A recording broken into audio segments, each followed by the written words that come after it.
viennent. Merci.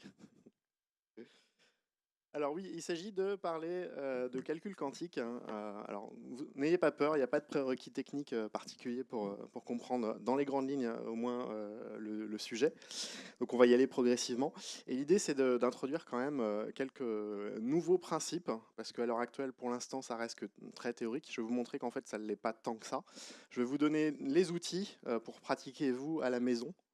Donc que ce soit des émulateurs ou des plateformes en ligne gratuites pour que vous puissiez vous former et puissiez commencer à faire quelques petites choses intéressantes et surtout commencer à avoir des résultats pratiques en termes de cryptographie, ce que jusqu'ici en fait qui était un petit peu limité, hein. Jusqu'ici on a des résultats théoriques sur le sujet et là le but c'est d'introduire des résultats un peu pratiques sur ce sujet-là avec des idées un petit peu nouvelles pour ça.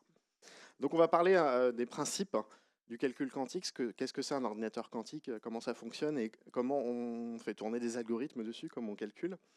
On parlera des émulateurs qu'il existe pour modéliser un petit peu vos idées. On parlera des services de cloud et curieusement il commence à y en avoir quand même pas mal et surtout ce qu'il faut savoir c'est qu'il n'y a pas besoin de payer pour accéder à des services de cloud ou d'être chercheur dans une université. Non, non, la plupart sont gratuits et donc ils sont complètement libres d'accès. Vous pourrez vous inscrire dès la fin de cette session. Voilà. Et ensuite, je vais vous présenter quelques résultats de recherche sur des inversions de primitifs cryptographiques qu'on peut faire en pratique avec des ordinateurs quantiques. Et on fera une petite démo en ligne avec la puce quantique d'IBM. Voilà. Et on finira par une parenthèse fermante sur l'avenir de la cryptographie et ce qu'on appelle la cryptographie post-quantique, voilà, pour donner un peu des perspectives et essayer de savoir qu'est-ce qui va se passer dans les 5, 10, 15 ans à venir. Voilà. Donc pour ma part, Renaud Lifshitz, un chercheur en sécurité. Voilà, je fais pas mal de pen tests. Je m'intéresse pas mal à tout ce qui est cryptographie, tout ce qui est objets connectés et tout ce qui est sécurité protocolaire en général. Voilà, et donc là, c'est un petit peu un concentré de cryptographie, donc un petit peu difficile pour cette heure tardive, mais je vous assure, je n'irai pas trop dans le dur du sujet. On va essayer d'effleurer que les parties complexes hein, et parler juste plutôt des principes.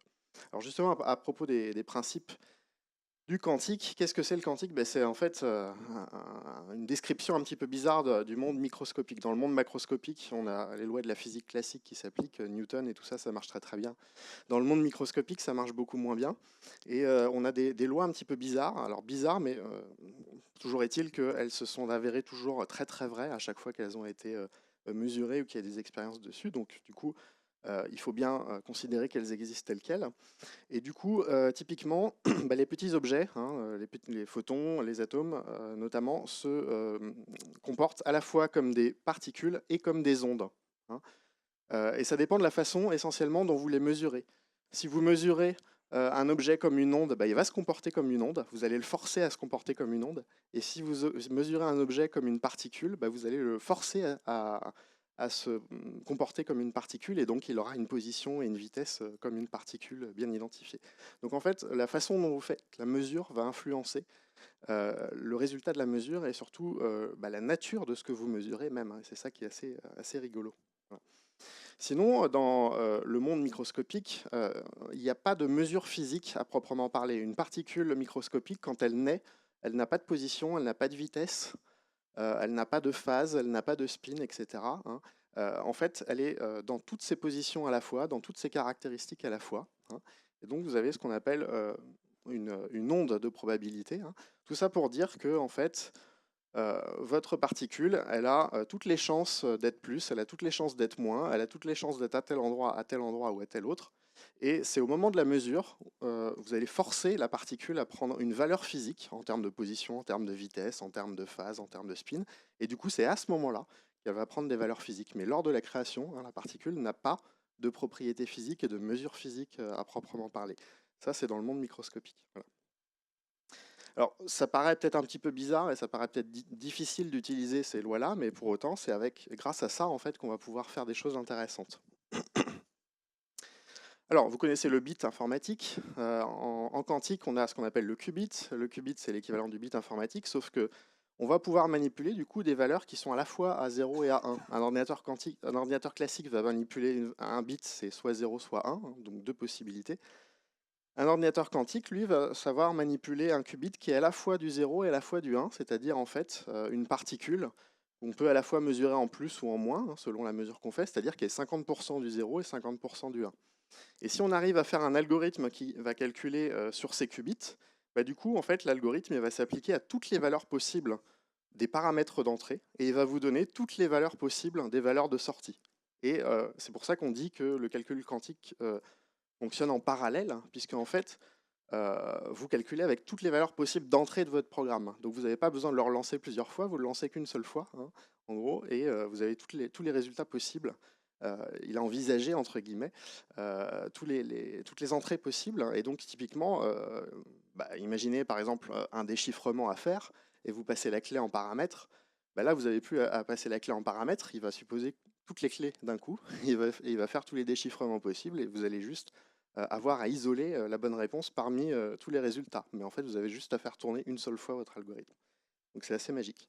Alors ça se modélise bien au niveau algèbre, hein, il n'y a pas de mystère. Les qubits, on peut les modéliser sous forme de vecteurs colonnes, hein, simplement, avec deux nombres complexes, ou peut-être plus simplement avec trois nombres réels. En fait, un qubit, c'est simplement un vecteur unité qu'on fait tourner dans une sphère qui s'appelle la sphère de Bloch. Voilà. Donc le 0, typiquement, c'est un vecteur vertical qui pointe vers le haut. Et le 1, au contraire, ça sera un vecteur vertical qui va vers le bas. Et du coup, un vecteur qui serait horizontal, il serait à la fois entre 0 et 1, c'est-à-dire que quand vous allez le projeter sur l'axe vertical, il va soit prendre la valeur 0, soit prendre la valeur 1. Et du coup, quand il est comme ça, il est à 50% 0 et à 50% 1. Voilà, c'est une façon de le voir. C'est une façon mathématique de le voir, et de le modéliser, et d'avoir du coup des résultats cohérents avec tout ce qu'on connaît. Voilà, alors pour faire du calcul quantique, on a une petite condition quand même particulière, c'est qu'il ne faut pas faire de mesure en plein milieu, parce que je vous ai dit, dès qu'on mesure une particule, elle devient déterminée, hein, en termes de valeur, et du coup on perd la magie de la superposition et la magie du calcul parallèle, entre guillemets, qu'on aurait avec l'ordinateur quantique. Donc du coup il faut bien prendre garde à isoler complètement notre environnement de l'extérieur. Il ne faut pas qu'on ait de particules de l'extérieur qui viennent collisionner avec mes particules sur lesquelles je fais les tests, que ce soit des photons, des électrons ou n'importe quoi. Donc il faut que j'ai un environnement de calcul qui soit bien complètement isolé, hein, qu'il n'y ait pas donc de perturbations externes. Et c'est vrai aussi dans l'autre sens, c'est-à-dire que mes particules, elles ne doivent pas partir vers l'extérieur. Autrement dit, je suis parfaitement isolé avec mon monde extérieur. Et du coup, pour des raisons thermodynamiques, j'aurais aucun échange d'énergie. Si j'isole complètement, c'est que aussi je ne peux pas faire rentrer d'énergie ou je ne peux pas en évacuer. Du coup, mon système il ne doit pas chauffer, hein, ou je ne dois pas lui apporter d'énergie en cours de calcul. Tout ça reste vrai, sinon je perds mon effet de cohérence quantique, hein, c'est-à-dire le fait que mes particules soient dans plusieurs états à la fois. Donc on peut voir ça comme ça. Du coup, cette conséquence, enfin ce principe thermodynamique fait que toutes les opérations, comme je leur apporte aucune énergie et comme je dégage aucune énergie, toutes les opérations se font basiquement sans énergie, hein, à part l'énergie qu'il faut pour isoler l'environnement de calcul. Mais en fait, un ordinateur quantique, du coup, ne consomme pas d'énergie. C'est assez curieux, mais c'est complètement bio et complètement écolo, hein, comme principe, puisqu'il n'y a pas de consommation d'énergie à part juste celle qui est nécessaire pour isoler de l'environnement extérieur. Donc tout se fait à énergie totalement constante. Et du coup, ça équivaut aussi au fait que toutes les opérations que je fais doivent être parfaitement réversibles. C'est-à-dire que si je fais une opération, je dois pouvoir faire l'opération inverse, hein. Parce que je n'ai pas détruit l'information, je n'ai pas évacué d'énergie, je n'ai pas récupéré d'énergie, donc je fais tout à énergie constante, ce qui fait que toutes les opérations en fait sont réversibles. Autrement dit, toutes les opérations que vous pouvez faire avec un ordinateur quantique sont des opérations réversibles. Et ça, c'est un petit peu magique, et ça permet de faire des choses.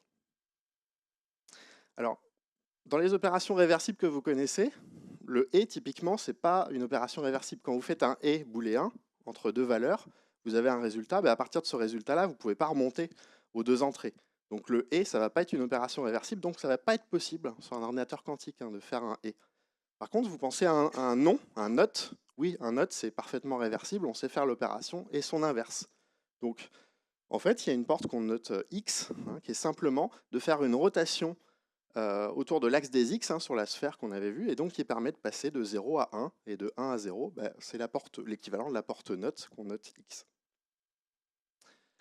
Une autre porte intéressante qui est la porte d'Adamar, la porte H, qui elle va placer un qubit en état de superposition. Vous prenez un qubit qui est à 0 ou qui est à 1, et comme vous voulez calculer, bah, vous voulez le mettre en état de superposition, donc vous voulez le mettre dans un état intermédiaire entre le 0 et le 1, hein, donc le mettre comme ci ou comme ça, hein, par exemple, de façon à ce que quand vous le mesuriez, vous le forciez à se redresser soit en 0, soit en 1, mais grosso modo que ça soit 50-50, bah, c'est la porte d'Adamar, la porte H.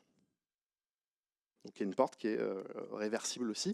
C'est même son propre inverse. Si vous appliquez 2 fois cette porte-là, elle revient à ne rien appliquer du tout. Donc ça, c'était des portes à 1 qubit, hein, qui prennent 1 qubit en entrée et 1 qubit en sortie. La porte la plus simple à 2 qubits, c'est la porte C-note. La porte C-note, je vous ai dit, on ne peut pas faire de et. Alors c'est pas tout à fait vrai. On ne peut pas faire une porte qui prenne 2 entrées et une sortie, parce qu'on ne peut pas remonter à partir d'une sortie, retrouver les 2 entrées. Mais si vous prenez 2 entrées, 2 sorties, c'est possible. Vous pouvez faire quelque chose qui est complètement réversible, c'est-à-dire qu'à partir des 2 sorties, vous pouvez retrouver les entrées. Le C-note, en fait, vous avez un bit de contrôle et un bit cible. Et le but de la porte C-note, c'est si le bit de contrôle est à 1, vous faites un non sur le bit de contrôle. Donc c'est en fait un si-non, pour résumer, le C-note, contrôle note.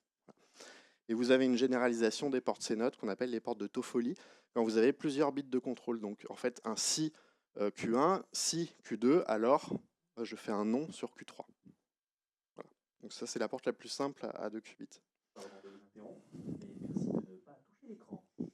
Très bien. Autre porte à 2 qubits, la porte swap. La porte swap, très simplement, ça va être d'inverser 2 qubits. Donc, très simple aussi. Et à partir de toutes ces portes-là, en fait, on va pouvoir arriver à faire n'importe quel circuit logique. C'est ça qui est intéressant, c'est que n'importe quel circuit logique, n'importe quelle table de vérité, hein, booléenne, on va pouvoir la reconstituer à partir de toutes ces portes-là, hein, qu'on a vu. Ce qui fait qu'on va pouvoir implémenter, en fait, basiquement, à peu près n'importe quel algorithme, juste avec ces portes-là. Alors, on a quand même quelques difficultés. Ne faut pas utiliser trop de qubits à la fois. Pourquoi? Parce que les qubits, c'est encore rare. On va voir, les puces quantiques sont encore limitées en termes de nombre de qubits. Il y a des opérations qui sont un peu complexes. Juste ajouter 1 en fait, à un registre qui est composé de qubits, c'est compliqué parce que ajouter 1, il peut y avoir des retenues. Et gérer les retenues, ça va être avoir des qubits intermédiaires et propager la retenue. Donc rien qu'ajouter 1 à un registre, ça peut être compliqué. Quand on multiplie par 2 une valeur en machine, c'est juste un shift, donc c'est relativement simple. Là, un shift, c'est même plutôt compliqué, entre guillemets, parce qu'il va falloir recopier en fait les qubits dans des qubits décalés d'un cran. Donc plutôt que de faire un shift, typiquement, on va préférer décaler les têtes de lecture. Hein. C'est-à-dire que décaler les index, on commence à l'index 0, ben on va commencer à l'index 1 si on fait un shift de 1, ou à l'index 2, le fait de faire un shift de 2. Donc ça va simplifier pas mal les choses. Et puis surtout, les qubits, c'est pas parfait, parce que c'est très difficile d'isoler complètement notre environnement de calcul extérieur, et un isolement parfait, ça n'existe pas en pratique, donc vous avez des petites erreurs de calcul de temps en temps. 1% des fois, vous avez, lorsque vous faites une opération, une porte ou une mesure, une erreur. Et du coup, il va falloir potentiellement utiliser des codes correcteurs d'erreurs pour arriver à avoir un résultat fiable. Voilà, alors pour faire des choses intéressantes, il va falloir pas mal de qubits, éventuellement des codes correcteurs d'erreurs, mais on verra, c'est pas forcément le cas. Et surtout, ce qui va importer, en fait, c'est le nombre d'opérations qu'on fait à la suite, les unes des autres. Hein. C'est pas tellement le nombre de qubits sur lequel on travaille, mais la profondeur du circuit, en fait, parce qu'à chaque fois que vous faites une opération, vous avez 1% d'erreur, grosso modo. Donc plus vous faites d'opérations à la suite, plus vous risquez de cumuler les erreurs. Et au bout d'une quarantaine de portes, bah, vous avez plus de 40% d'erreurs, et au final, votre résultat, s'il est bon à 50%, et que c'est juste trouver 0 ou 1, bah, grosso modo, ça ne veut plus rien dire. Hein. Donc passer une quarantaine de portes, grosso modo, on n'a plus de résultats fiables à l'heure actuelle. Mais en moins de 40 portes, on peut déjà faire pas mal de choses. Alors si vous voulez jouer avec des simulateurs, je vous en ai groupé 3 ici. Il y a Quantum Inspire, que j'aime bien, qui vous permet en fait de coder un peu en simili-assembleur, c'est-à-dire qu'au lieu de placer des portes graphiquement, entre guillemets, sur une partition, vous allez simplement avoir des instructions assembleurs en disant bah, applique une porte X sur tel qubit, inverse les qubits 2 et 3, etc., etc. Et ça va vous reconstituer hein, sous forme d'une partition graphique, ici votre schéma. Et vous avez la possibilité de simuler ce qui va se passer avec ou sans bruit. Mon préféré, c'est quand même Quirk dans les émulateurs, en mode web et en JavaScript. Vous pouvez le télécharger même en local puisqu'il est open source. algacert.com/quirk, qui est très très bien. Et c'est là pour le coup, c'est du drag and drop, il n'y a pas besoin de coder, donc c'est vraiment tout à la souris. Et vous avez les résultats instantanément, il n'y a pas besoin de compiler le circuit et de le faire tourner. Hein. Tout est en simultané et en live. Et si vous ennuyez dans le métro, vous avez même la version mobile sur Android, hein, Quantum Circuit Simulator, où là vous pouvez faire vos petites simulations tranquilles dans le métro alors que vous êtes bloqué dans une rame. Voilà. Donc, typiquement là vous avez un petit circuit très simple avec une porte d'Adamar, vous voyez, et une porte CNOT. Ça c'est ce qu'on appelle, je ne sais pas si vous connaissez ce circuit-là, qui avait été envisagé par Einstein et qui parlait d'action fantôme à distance. C'était ce petit circuit-là qui lui a beaucoup posé de problèmes à Einstein. Il s'est posé beaucoup de questions, non? Par la personne, l'action fantôme à distance.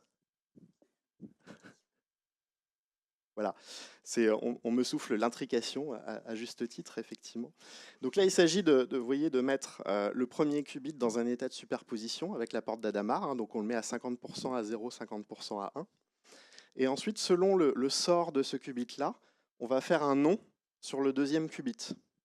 Hein. Du coup, en fait, si le premier qubit est à 1, ça va faire un nom sur le second qui est à 0, donc il va être aussi à 1. Au contraire, si le premier qubit est à 0, on ne fait pas de nom sur le second qubit, et donc il restera à 0. Autrement dit, les deux qubits ont la même valeur. Et soit ils sont les deux à 0, soit ils sont les deux à 1. Alors vous allez me dire, ouais, c'est super, on a fait une copie. On a copié le premier qubit dans le deuxième. Non, pas exactement. Parce qu'en fait, on ne fait pas de copie. Ce qui est intéressant là, c'est ensuite on sépare les deux qubits. On les sépare, chacun à un endroit opposé de l'univers. Et rappelez-vous, en fait, ils sont dans un état de superposition tant qu'on ne les a pas mesurés. Donc il suffit d'en mesurer un, en fait, pour que instantanément, l'autre se place dans la même valeur que le premier, alors qu'ils peuvent être espacés de milliards d'années-lumière potentiellement. Et du coup, on a ce qu'on appelle le phénomène d'intrication, et Einstein, ça le gênait beaucoup, c'est pour ça qu'il parle d'action fantôme à distance, parce qu'il ne voyait pas trop comment c'était possible que, entre guillemets, se tienne informé qu'il y en a un qui a été mesuré, et que instantanément, du coup, le second prenne la même valeur que le premier, hein, sans qu'on connaisse auparavant la valeur du premier.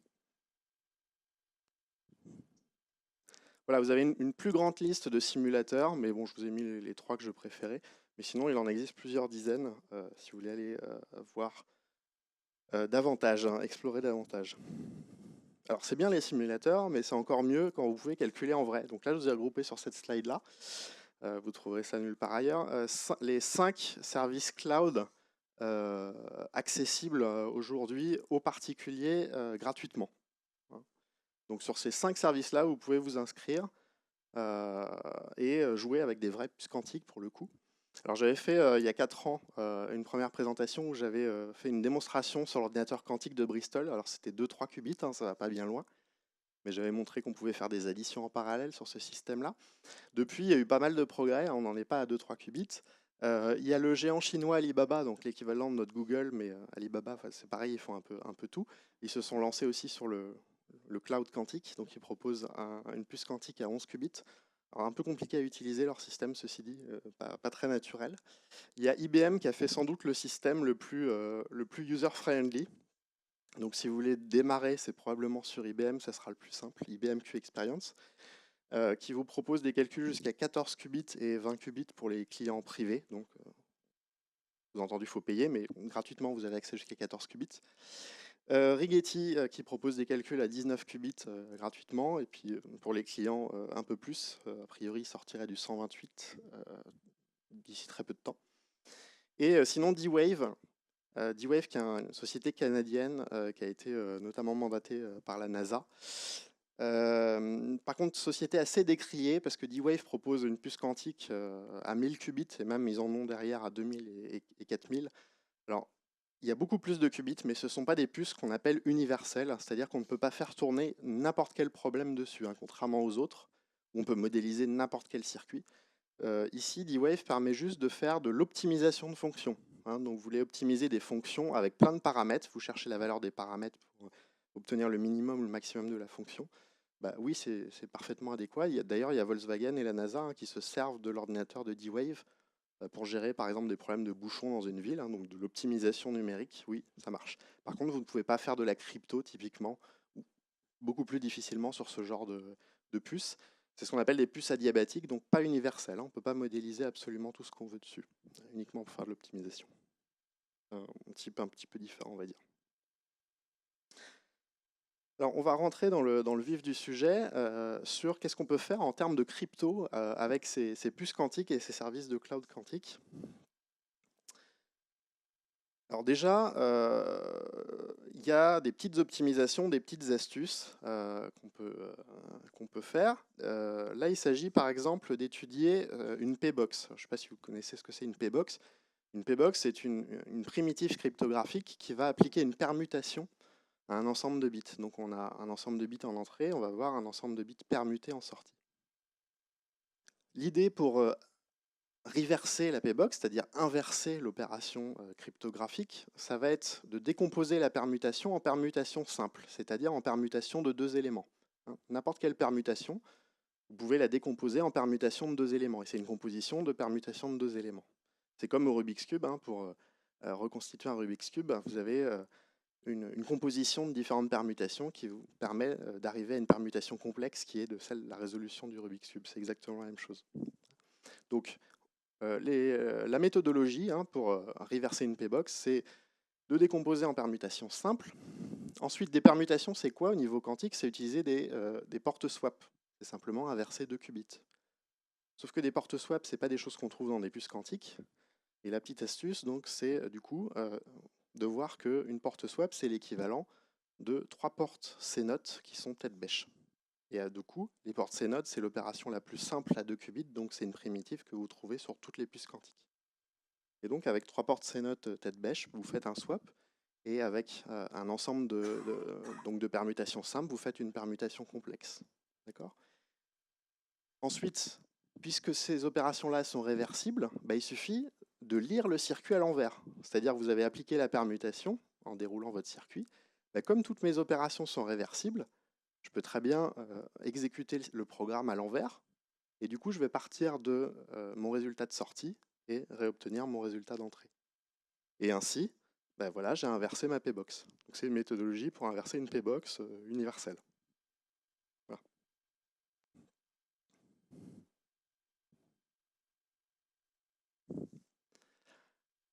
Alors, ensuite, il faut voir qu'il y a deux façons, hein, de manière générale, d'inverser une primitive cryptographique.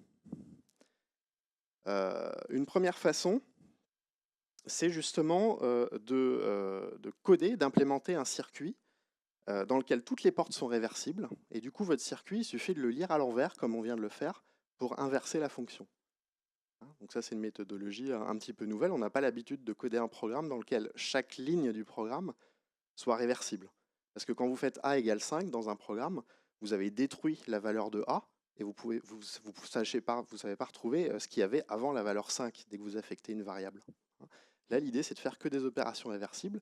Et si vous implémentez un algorithme avec des opérations réversibles, bah, il suffit de lire en fait, le programme à l'envers, et du coup, vous avez inversé l'algorithme. Donc, comme de la même façon que ce qu'on a fait avec la P-box auparavant. Alors, ceci dit, toutes les opérations ne sont pas réversibles d'un point de vue mathématique. Il y a beaucoup de fonctions qui ne sont pas réversibles, hein, du tout.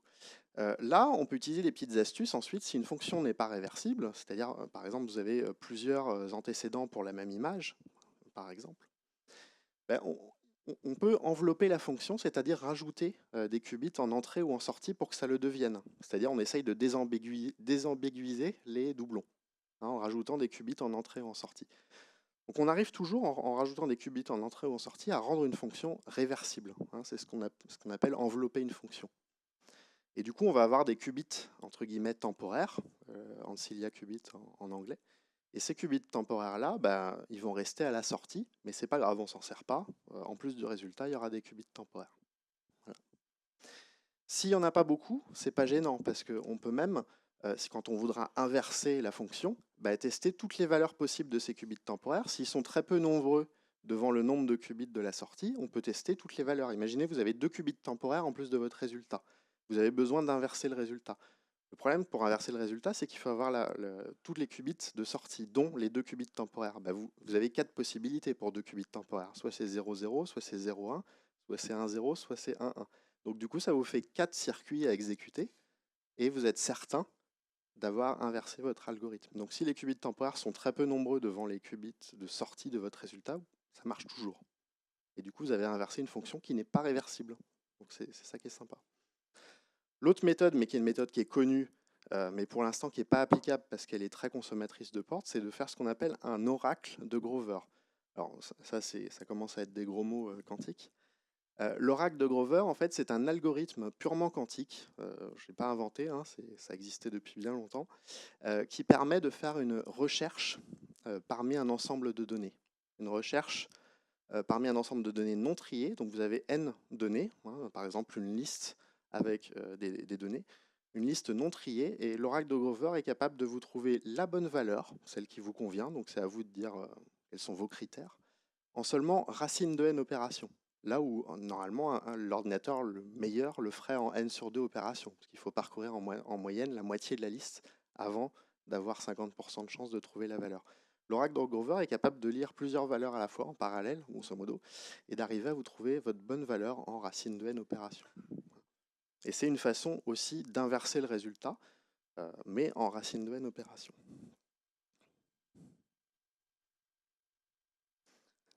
Alors, appliquons ça maintenant à CRC8. CRC8 qui est un algorithme de checksum. Alors, ce n'est pas un hash cryptographique, CRC8 bien entendu.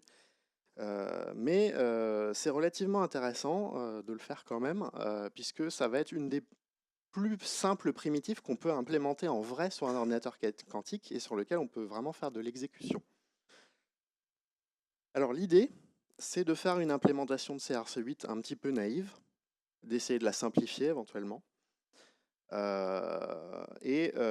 obtient quelque chose comme ça. Alors ça je l'avais présenté il y a 4 ans. En gros, vous voyez, c'est que des portes CNOT qui sont un peu sous forme de toboggan, donc vous voyez qui descendent.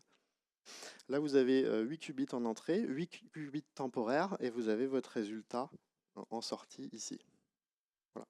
Le problème, c'est que vous avez autant de qubits temporaires que de qubits de sortie, ce qui fait qu'on ne peut pas inverser facilement l'algorithme, puisqu'il faut connaître aussi les valeurs de sortie de toutes les variables temporaires que vous avez utilisées dans votre programme, ce qui n'est pas une sinécure. Voyons si on peut faire mieux. Alors comment on peut faire mieux?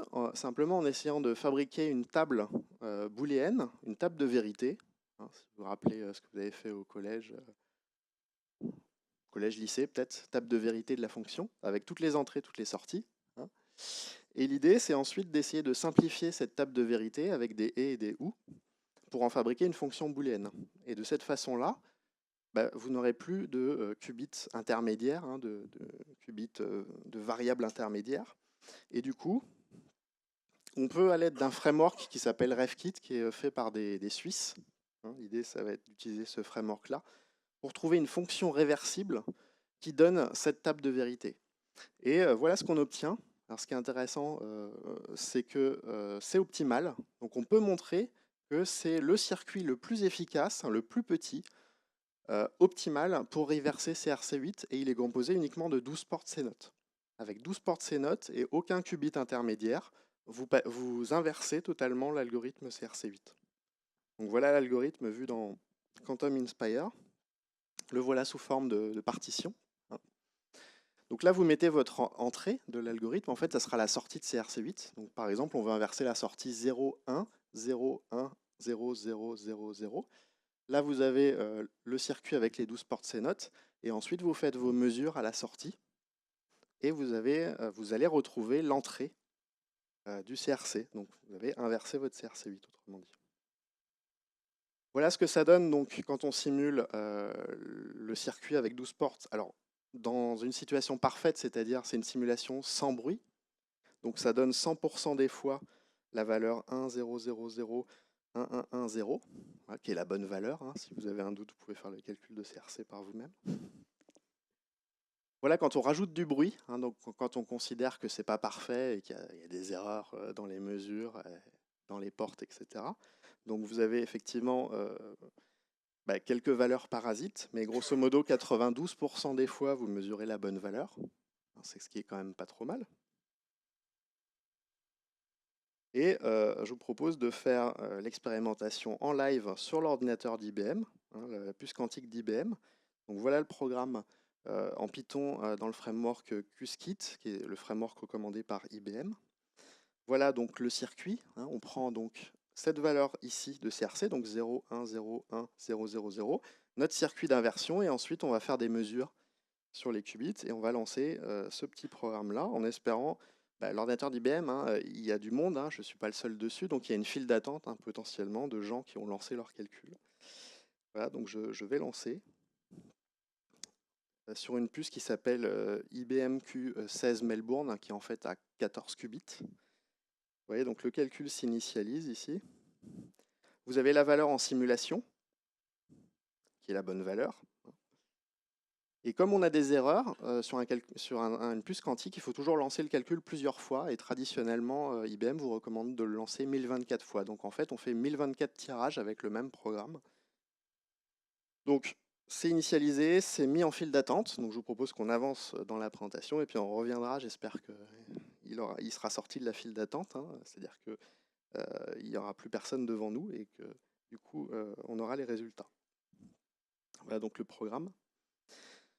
Alors ce qui est intéressant, c'est que ce programme-ci, il n'est pas limité à son intérêt purement pratique. Voilà dans Quirk, en fait, donc là vous avez la simulation du programme, hein, donc vous inversez 0, 1, 0, 0, 1, 0, et vous trouvez les valeurs ici en sortie, donc ça vous inverse le CRC8. Ce qui est plus intéressant, c'est pas d'inverser une valeur de CRC, mais plusieurs. C'est-à-dire plutôt que de mettre des CRC fixés, ici on va mettre des portes d'Adamar, donc on va dire qu'en fait on cherche à inverser des valeurs de CRC où ici ça peut valoir 0 ou 1, ensuite ici ça vaut 0, ici ça vaut 0, ici ça vaut 0, ici ça vaut 0 ou 1, ici ça vaut 0, ici ça vaut 0 et ici ça vaut 0 ou 1. Autrement dit, là on essaye d'inverser 8 CRC d'un coup, hein, en lui disant ici j'ai une incertitude, ça vaut 0 ou 1. Là j'inverse et vous voyez, vous avez le résultat en fait qui s'affiche ici. Et ce qui est intéressant, c'est que du coup on a trouvé de manière théorique que ici ça nécessitait d'avoir un bit qui est fixé à 0 ici et un bit fixé à 0 ici. Je peux faire du drag and drop ici, et vous voyez les résultats s'afficher en live.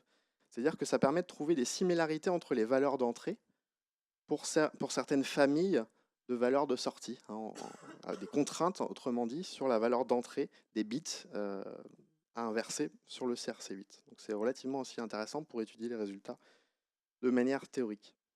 Alors là, on a vu sur une P-Box et puis sur CRC8. J'ai fait, alors sur CRC8, je vous ai présenté le résultat optimal, hein, c'est-à-dire qu'on ne peut pas faire mieux, il y a 12 portes, c'est l'optimum.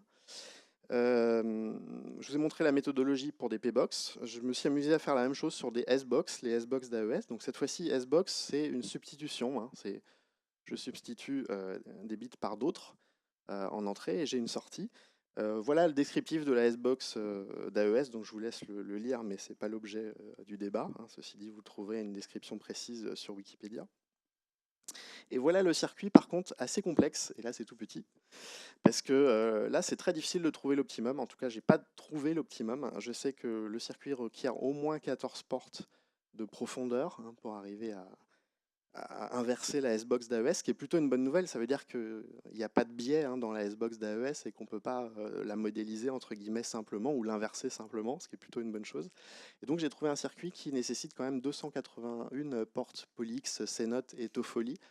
Je sais que l'optimum est entre 14 et 280, mais je ne suis pas arrivé à simplifier moins que 280. Donc pour le coup, là, c'est trop gros, hein, en termes de profondeur de circuit pour tourner sur une vraie puce quantique. Donc là, ça reste que théorique pour S-Box d'AES.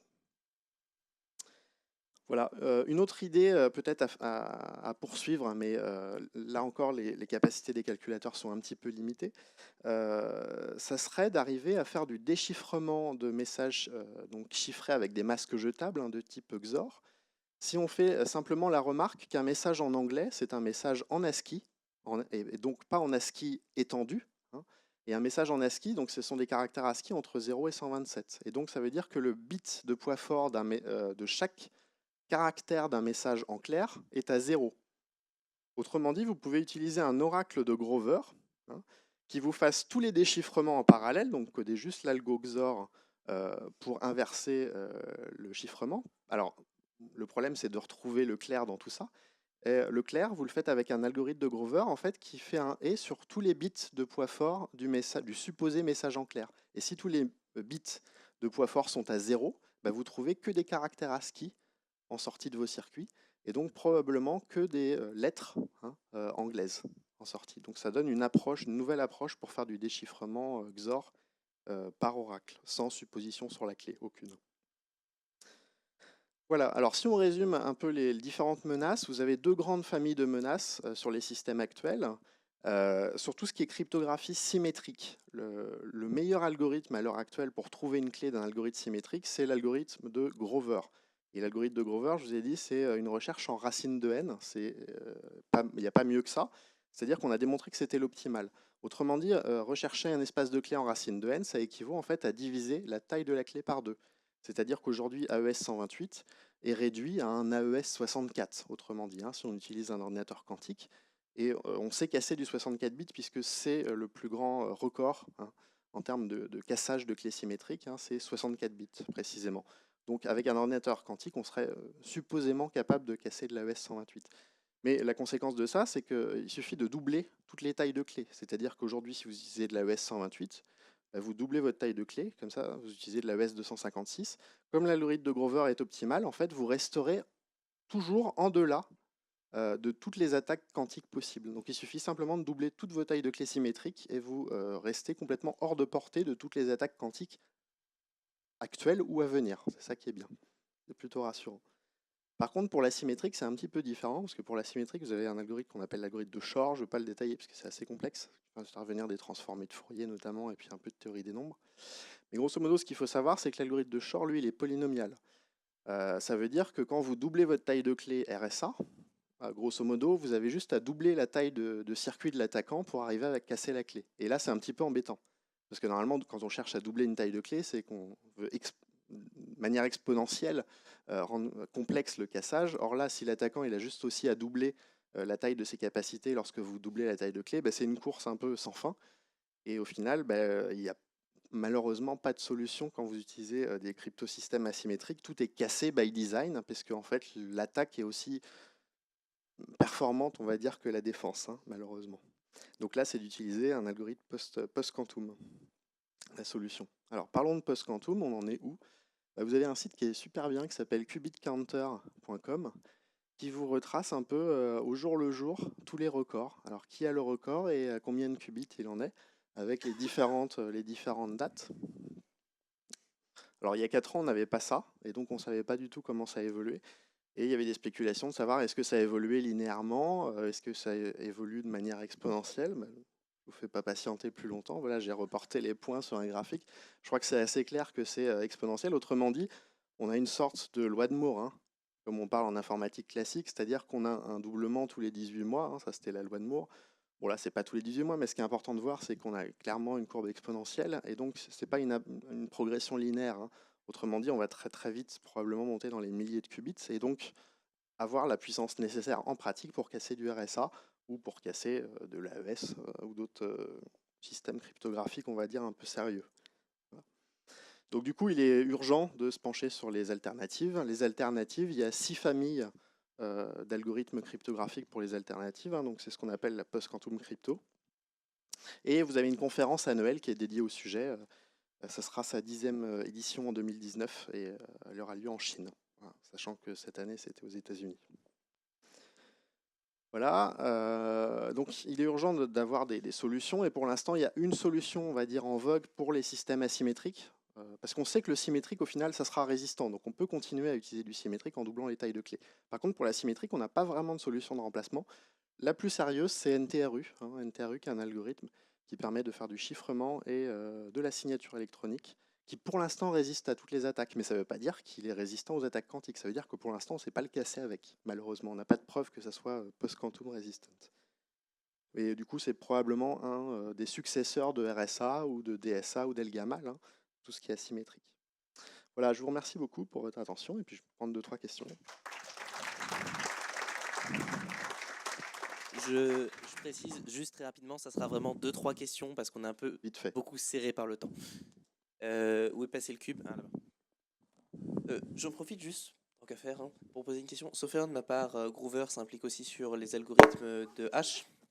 Oui, c'est tout ce qui est symétrique et algorithme de hachage, effectivement. Ouais, c'est pareil. Et Shor, parce que j'ai eu un débat récemment avec un collègue, ça touche aussi le logarithme discret.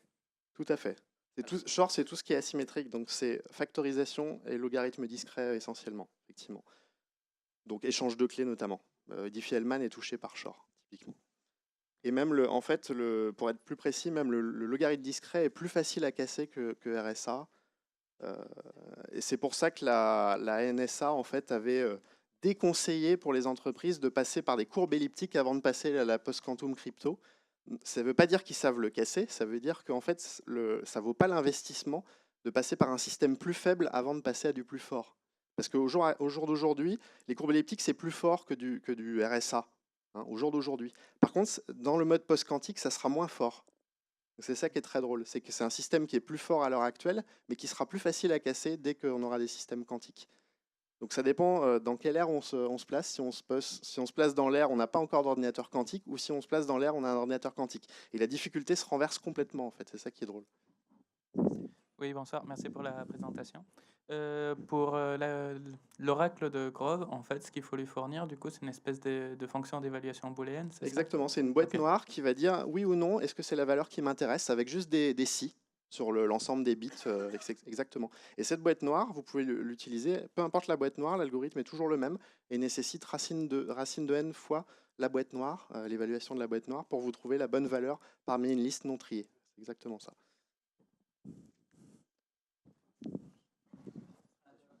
Et une dernière. Merci beaucoup pour la présentation. Moi, j'ai une petite question. Tout à l'heure, tu parlais des 1% d'erreur, grosso modo, à chaque profondeur. Ouais. C'est dû à des problèmes d'isolation, en fait? Alors, c'est dû à plusieurs choses. C'est dû au bruit, donc effectivement à des problèmes d'isolation, mais aussi à la fidélité des portes. Quand on applique une porte non ou une porte et, elle n'est pas parfaite physiquement, il y a des petits biais, et il y a aussi la fidélité de la mesure. Quand on mesure, est-ce qu'on est bien sûr de bien mesurer correctement ou pas d'introduire une erreur quand on mesure? Donc c'est tous ces petits biais cumulés, le bruit, la fidélité des portes et la fidélité des qubits, donc les trois cumulés, qui font à peu près l'erreur d'1% par porte. Et les géants du net sont en train d'essayer de réduire ce 1% de manière à ce qu'on puisse faire des circuits plus profonds surtout. On n'est pas trop limité en termes de largeur de circuit, mais plus en termes de profondeur à l'heure actuelle. Merci. Merci à vous.